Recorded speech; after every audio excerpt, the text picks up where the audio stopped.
Please tell me your name Sir, my name is Pragyanandan Giri. and your roll number for this exam. Sir, 313078. Okay, please give me a formal introduction. Sir, I belong to Karanjia in Mayurbhanj district, and I did my undergraduation and post-graduation through an integrated MSc course from National Institute of Science Education and Research in Bhubaneswar. And sir, I started my preparation in my final year, that is in 2019, and so this is my first attempt and first interview. Okay. So, what are your options? So, this interview will be discussing about the options. What are your options? Sir, my first optional is geography and second is public administration. Geography and public administration. Yes, sir. Why have you chosen these options? Sir, the reason behind choosing geography is that I had interest in geography since my school days. So I also mentioned in my hobbies that I love to travel. So I generally like this natural landscape, and so that's why I choose geography as my first optional. And the reason behind taking public administration is that as I am entering into administration, so I thought that this would be like helpful to me in future. So I took public administration as my second optional. नहीं इतना आपनकर माने idealistic संगरे practical realistic institute करा पड़े then you have to include the history of the subjects and the marks awarded to the subjects also. Interest what is in so second Yes, in so that he it's history so last previous years I had gone through the previous years marks and found that these subjects are mark fetching Yes, as well. So for these two reasons, you have now the extra reasons there. Yes, sir. These 3 or 4 reasons I decided to take. Yes, sir. Okay. So public administration है? Geography. Geography. Okay. Let's start with public administration. So tell me something about scientific management theory in short. So scientific management theory was given by Taylor. So it was basically, this theory came after the industrial revolution. So when the industrial revolution started, there was need to transform that particular, they want to manage the industry in a particular way. So Taylor gave some theory where they wanted to increase the efficiency and effectiveness of the workers. So particularly there are conflict between workers and capitalists. So workers wanted to get more wages and capitalists wanted to gain more profit. So Taylor is also called as God of capitalism because his theory was more biased towards the capitalist, and sir, he gave that he like made humans into machines kind of. So that was one of the criticism of the scientific management theory. Okay. So he basically gave some names to the workers according to their characteristics. Like certain workers he called them squealers, certain workers he called them chiselers. Can you tell me what are the Yes, sir. characteristics of squealers and chiselers? So chiselers meaning those who don't want to work, right? Okay. So and squealers, sir, I am unable to recall the squealers. Chiselers are basically like they, like chiseling. They keep on giving very range-bound output. Means they don't perform to their maximum output, which is basically the main thing of Taylorism. Yes, sir. That is, for everything, there is a best way of doing everything. Yes, sir. And that best way has to be followed. They know the best way, the chiselers, but what they do is they restrict their output. Yes, sir. Okay. Maybe because of hourly payment or something that they will Yes, have sir. more hours. Squealers are basically, having high nuisance value. So what they do is they will, tell ill about other fellow workers to the supervisors. And they will basically waste time. So there is squealers. They shout a lot, but they don't work. Similarly, 3-4 more types also we have said. Okay. So, what do you mean by, you have studied about the regression models? Sir. Regression models, Riggs, FW Riggs. Yes, sir. So, give me some features of the prismatic society, and India will be classified under fused, prismatic or diffractive. Sir, I think it will be classified under prismatic society. Okay. So in prismatic society, it is neither the neither extreme. So in prismatic society, there are not much functional division of the society, as well as it is not unitary also. So the mix up thing is called prismatic society. Okay. And the administrative and economic subsystems of the prismatic society. Yes, sir. Sir, I am unable to recall it. Sala is the administrative subsystem. Yes, sir. And economic subsystem is the bazaar canteen model. Okay. Okay. So, who is your favorite theorist, administrative thinker? Sir, Weber. Weber. Yes, sir. Okay. So, what does he say about authority? What are his views on authority? Sir, he said there are three types of authority are there. One is charismatic authority. Second is traditional authority, and third is legal authority. So traditional authority is like we found in the tribal society. So like it is tradition that the head of the family will be a man. So that is one kind of traditional authority. And from charismatic authority, we can say some person who has charisma, like Hitler, he can be said as the charismatic authority. Also Birsa Munda during that Munda revolt, he was believed to have some magical power, so that is charismatic authority. And third is the legal authority, which is seen nowadays. So like a district magistrate, he has legal authority. So that is derived from like some constitution or some laws. So legal authority is most accepted nowadays.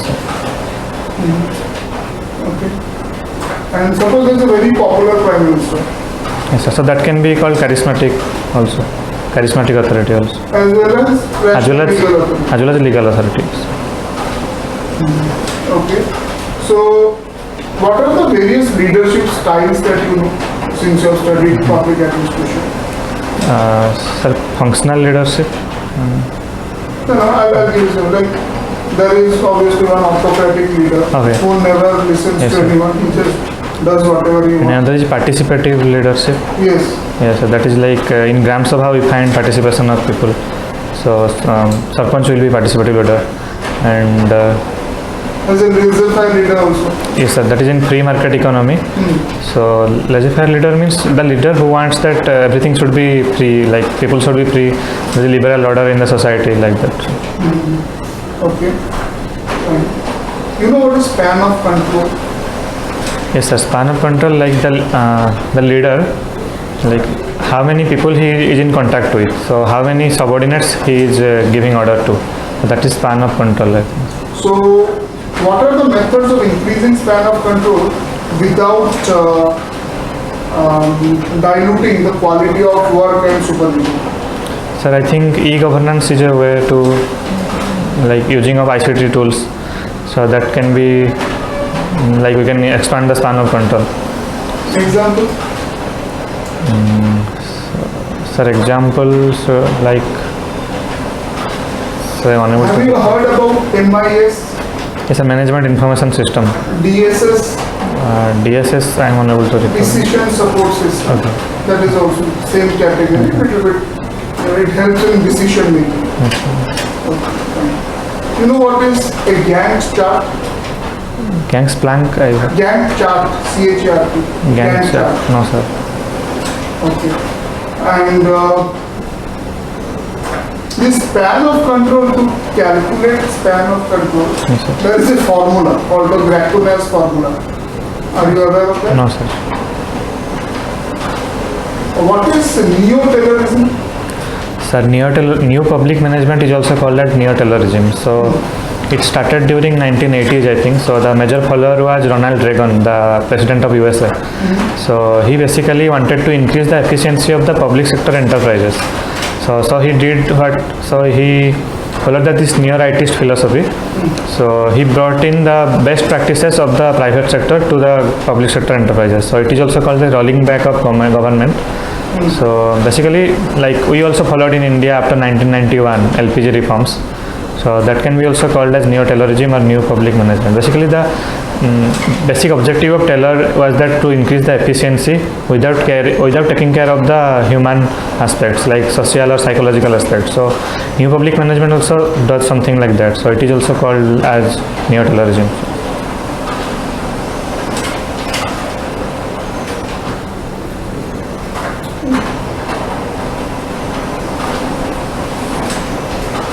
So, coming to your morale and motivation, how will you differentiate between the two, morale and motivation? Sir, if we have morale, then we have motivation. I think. So morale is like, sir, I am unable to recall exactly. Express it. Yes, sir. Tell me some theories of motivation. Sir, Maslow's theory of motivation, then Herzberg's theory of motivation. These are major motivation theories. Have you heard about McGregor's theory of X and Y? Yes, sir. Yeah. Tell me something Theory X. about it. And which organization is better according to him, X or Y? Sir, I think Y was better. Why? What are the characteristics of X and Y? Sir, I am unable to recall. Sir, I need to read it. Okay.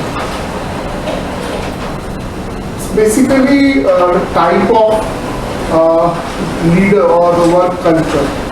X basically thinks Authority, that yes, sir. it does not think too good of the Yes, workers. sir. Yes, sir. According to the leadership of X, workers are inherently they want to just Yes, sir. waste time and take salary Yes, just sir. without working hard.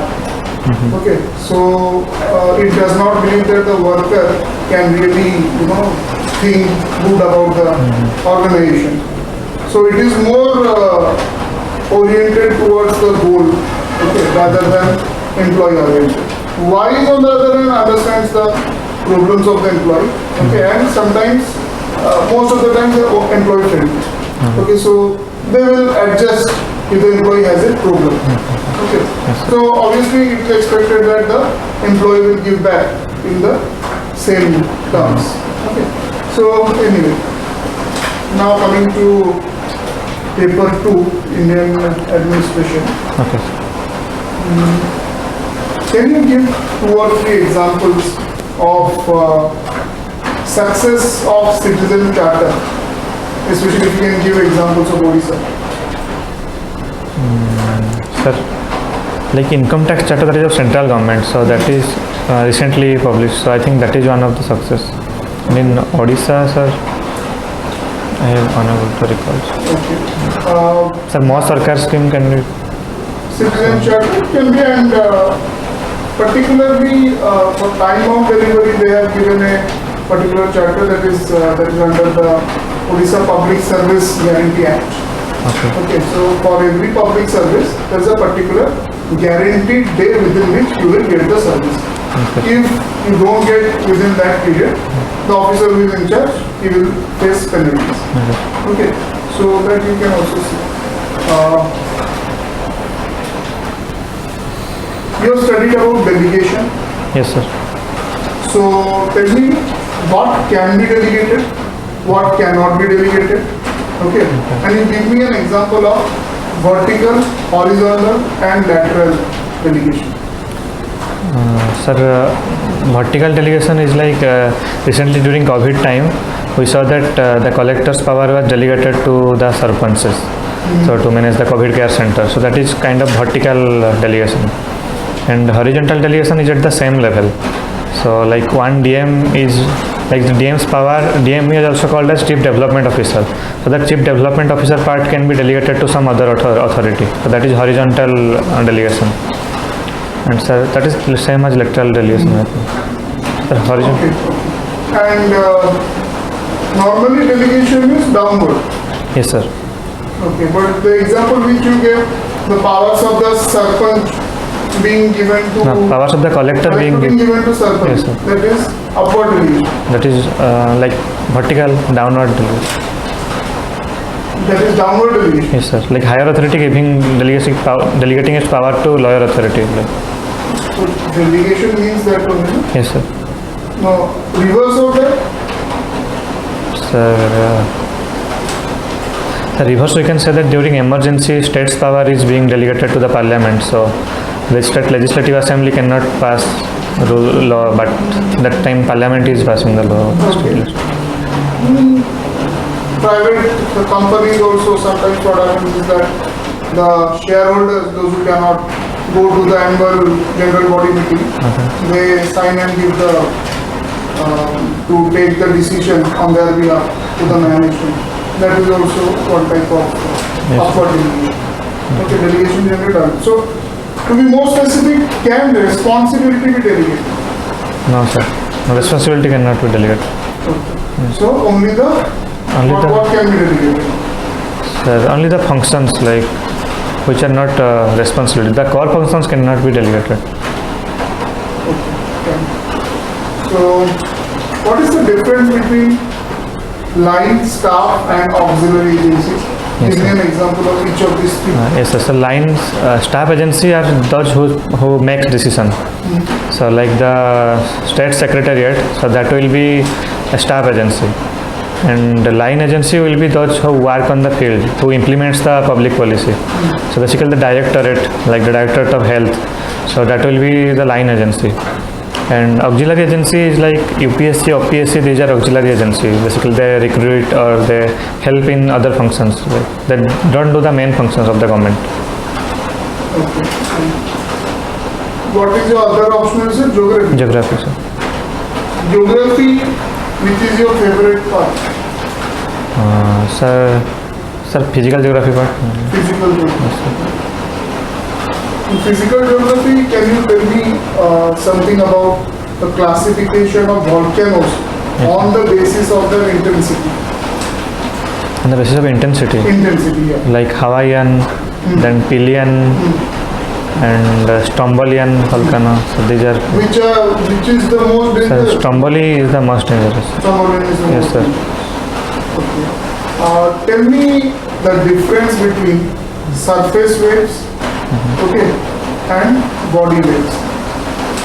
Sir, body waves are like basically two types: primary wave and secondary wave. So this originated in the epicenter, or the hypocenter actually. So the main focal point of the earthquake's origin. So from that traveled upward to the surface of the earth. But surface wave generates on the surface only. So it is a secondary wave which is called surface waves. But primary and secondary waves are called body waves. The surface wave is like it travels horizontally. So surface waves is more dangerous than the primary and secondary waves. So what we feel is mostly surface waves. Like two types of surface waves are there, like Rayleigh waves and log waves. So these are two. So,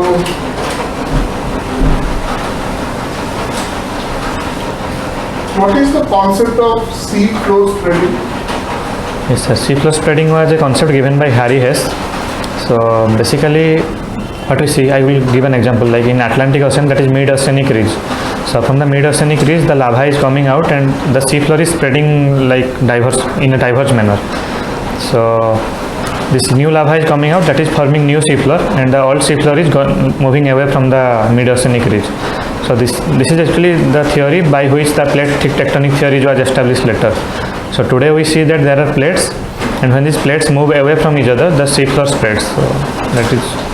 What is the current status in the geography, in the community of researchers in geography about Wegener's theory of continental drift? So continental drift theory is not accepted.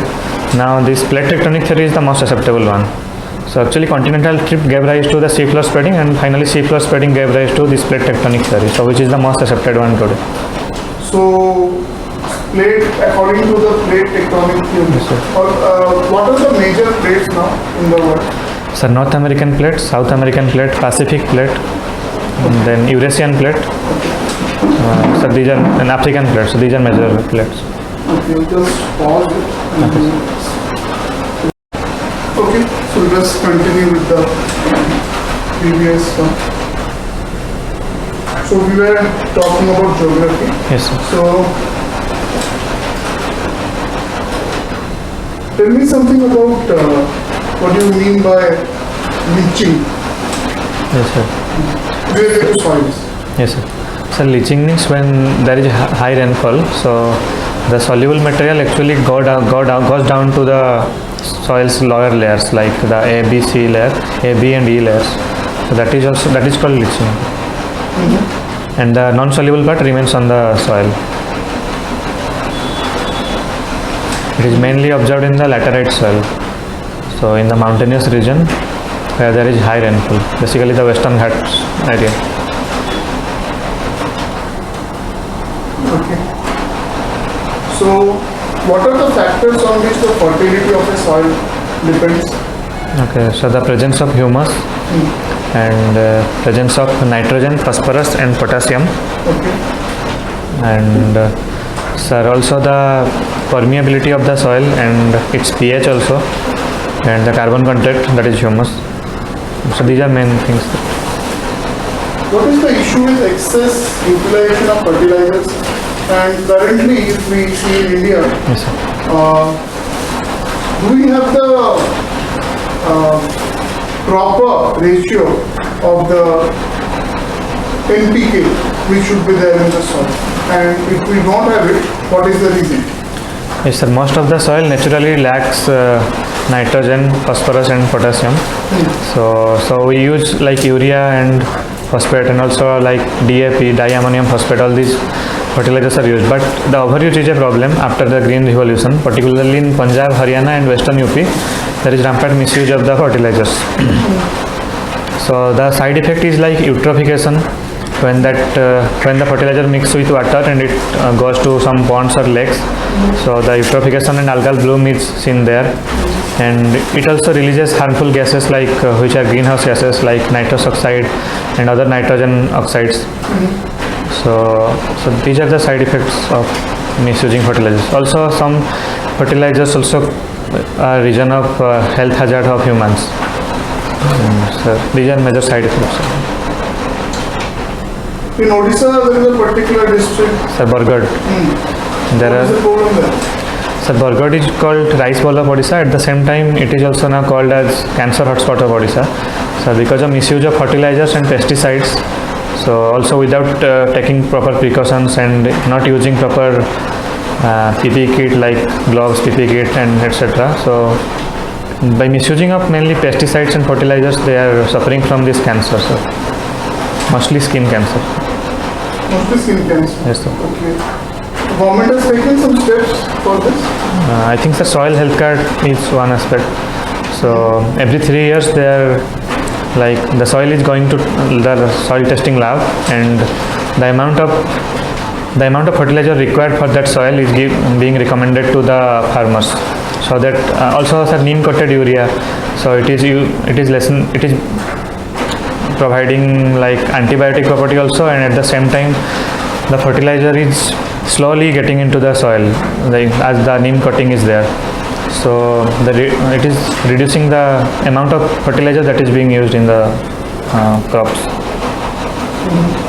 Okay, what is, have you heard about the NBS system? NBS. Since maximum farmers are using urea because it is cheaper, government has also taken some steps to give subsidies to the other Nutrient based subsidies. Yes.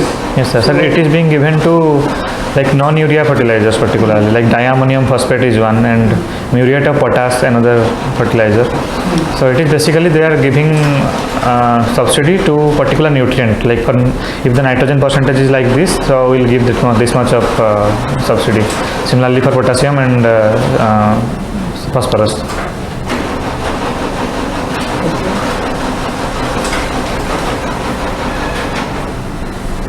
So, in human geography, Yes, sir.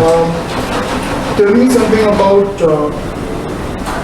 what you mean by, have you gone through this von Thunen's theory?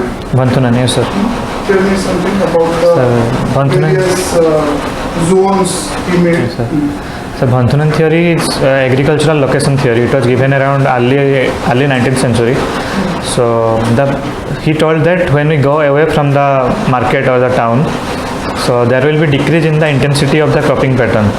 So nearby the town or the market, so we'll see the cropping pattern is the highest. So basically the horticulture and truck farming is found there, and if we go away from that, then there will be fallowing of the lands, and when we go away, the last ring will be grazing land or like animal rearing is found. So that is what. So basically it shows that as we move away from the market, so the cropping pattern will be decreasing. Okay. So similarly, there are many industrial location theories Yes, sir. Like Weber's industrial location theory and sir, crystal central place theory, that is not industrial, and Law's central place theory. okay. So first you tell me about Weber's theory and then tell me about central place theory. Sir, Weber told that there are three factors there are mainly two factors that decides the location of the industry. Like first one will be the availability of labor, and second is the transportation cost. So labor cost and transportation cost, these are major factors that determine the location of the industry. So similar way he gave two types of industry, so weight losing industry and weight gaining industry. So weight losing industry will be located near to the raw material, availability of raw material. So like in case of iron mines, in case of iron and steel industry, these are located near to the mines of the iron and coal.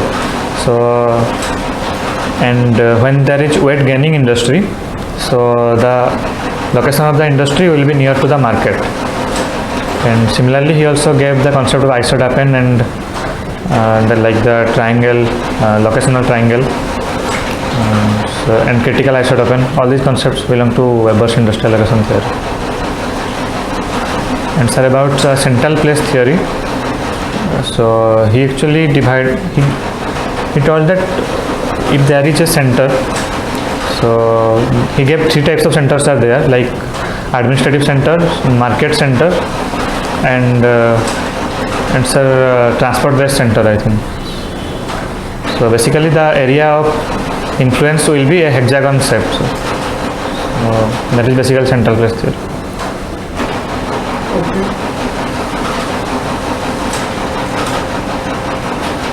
So what is the way of, or what are the different ways of decongesting a major city? Yes, sir. Okay, where the population has far exceeded its actual capacity that the city can hold.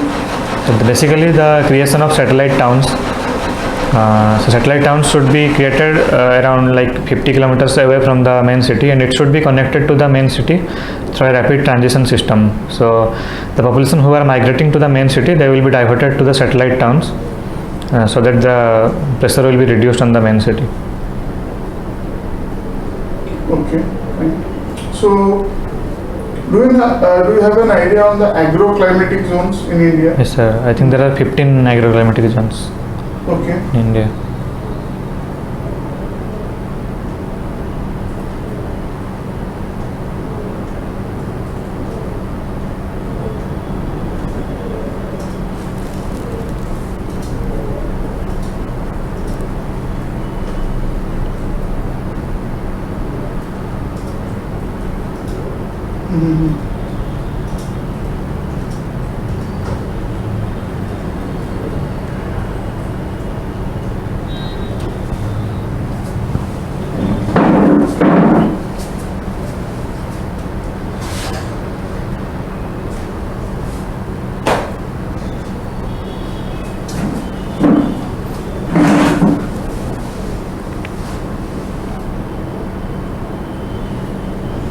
Okay.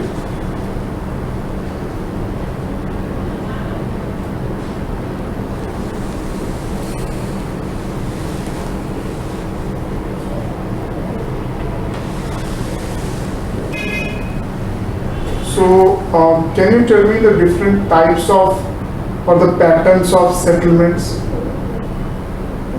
So rural settlement. Yes, rural settlement. So nucleated settlements. So generally we found patterns in nucleated settlement. So one is like concentric ring pattern, then linear pattern that is found along the valleys of two mountains or along the line of a river or a canal, that is linear pattern. And also another is rectangular pattern and circular pattern. Circular pattern is generally found around a lake or around a pond. So these are few patterns of rural settlement.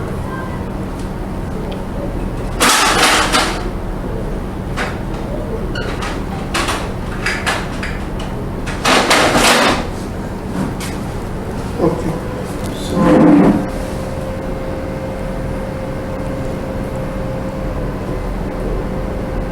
what are the major races in the world that you know? Yes, sir. First will be Mongoloid races, that is found around China, Mongolia, and Southeast Asia. Then Mediterranean races, that is also found in India, that is in South India. And another will be Negroid races, that is found in mainly Africa and also in some part of USA.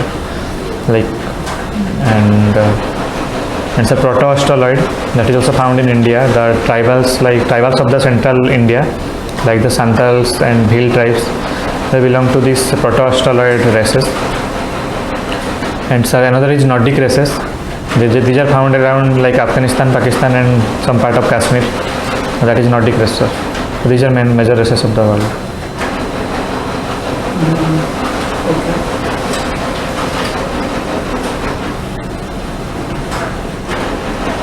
So in Odisha, generally, which race predominates?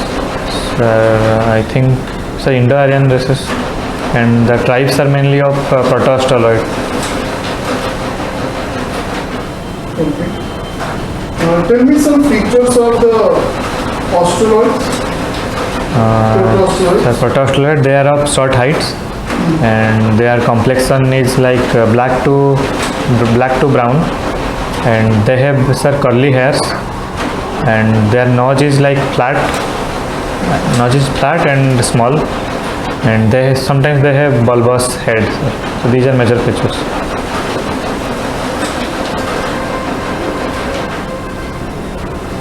Okay.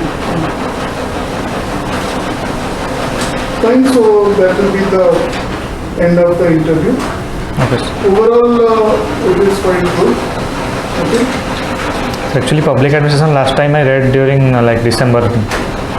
So after that I have not read public administration. So I feel I am weak in public administration.